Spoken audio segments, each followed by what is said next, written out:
कहले हैं कि आशा भोसड़े से सुनी। हाँ। अरवल जिला कहानी का कि भोसड़ा कह जाला मंदिर के। आई हल्का हगनी है। हल्का हगली। मजा तो नहीं। द्वार पर कार्यक्रम बा माता मोहन भी सुनता। तू तो अपने मूरी में जाई बजान तो हम बिगड़ जाए तो हम लेटरिन के हौदू में ढुकी ले कबो कबो। द्वार पर गो नहीं बस सभ्यता से गाओ मरो।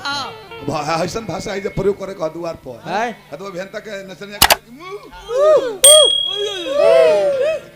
अपना द्वार पर रहते हैं ना बोलते हैं इतना जानते रहे के केहू कुछ बोली ना अच्छा बोलो बोलो मन सहकावे हिंगा कौन दिया रहा ओहर के यहाँ चढ़ जे बनू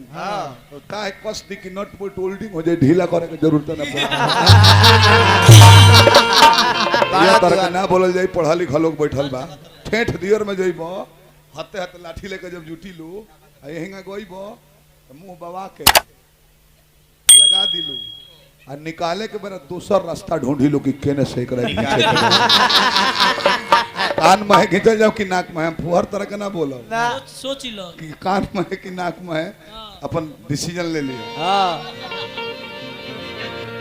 अश्लील बना के धोए तरह जो भी कैसे को नहीं होता ही पुअर पत्थर मानत नहीं खोन अच्छा हई हगुआ के डिजाइन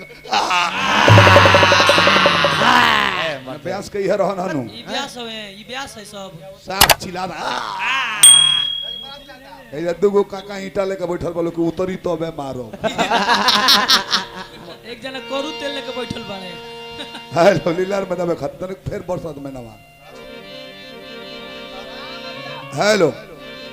तन खोले रह बउआ मैन के तने हमर पतन ज्यादा ध्यान दो इन करा के पूजे लायक हो गइल बढ़िया ई कैसे आ गइल है त क्रिया खेले लेके हम ना नाचो बबुआ लोग के क्रिया आ शपथ आ कसम वाद आ चार गो इतना पका होनु कि जहां क दिलो तहां फेल मारही के बाइक दम प्यार बदलल हेलो चली बड़ा सुंदर गोले भाई के कहीं से हमर बाकी जाय दी मास्टर साहब हां रो मास्टर बनी नु हां 10 बजे से 3 बजे स्कूल में जाते हो वही में प्रयास करत हो कब की छुट्टी आधा घंटा बढ़ाइए का आराम कर लिया लेकिन जितना बेवकूफ लेबर बड़े सो लेबर ड्यूटी बाय 8 घंटा सतुआ खिया दो आ 4 गिलास महुआ दे दो 13 घंटा लेत रहो मेहनत लो से कोनो बात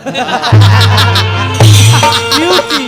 गाधा मत नौसे में दीवार प्लास्टर कर दी है तो जाने गाधा मती खटी हो